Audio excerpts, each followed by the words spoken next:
Hindi serial कैसा है ये रिश्ता अनजाना जो दंगल टीवी पे आता है उसी का से शूट चल रहा है। ये मंदिर का सीन है, यहाँ पे लोग प्रेयर कर रहे हैं। रजत और अनमोल की ये स्टोरी वाकई जो है दर्शकों पे काफ़ी अच्छा खासे अपना छाप छोड़ी है। लोग दर्शक काफ़ी ये पसंद कर यही रजत हैं। और आपको बता दें इसका शूट यहाँ पे मंदिर का सीन लिया गया चल रहा है और काफ़ी इंटरेस्टेड कहानी है। वाकई जानकर आपको हैरत में पड़ेंगे और आगे क्या होता है इसके लिए जानकारी लेके भूकंप का भी झटका आया है जो कि काफ़ी चीज़ें एक मंजिल का हिस्सा तबाह हुआ है इस सीरियल में।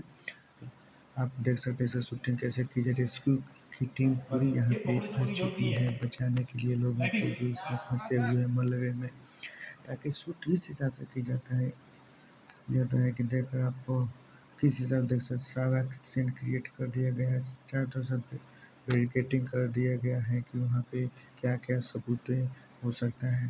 सीरियल की शूटिंग में काफ़ी इंटरेस्टेड ये कहानी है अनमोल और रजत के बीच। और देख सकते हैं कि ये शूटिंग जो है धड़ल्ले से चल रहा है। आज का शूटिंग कल शाम को लिए प्रसारित हो जाता है। नमस्कार जी।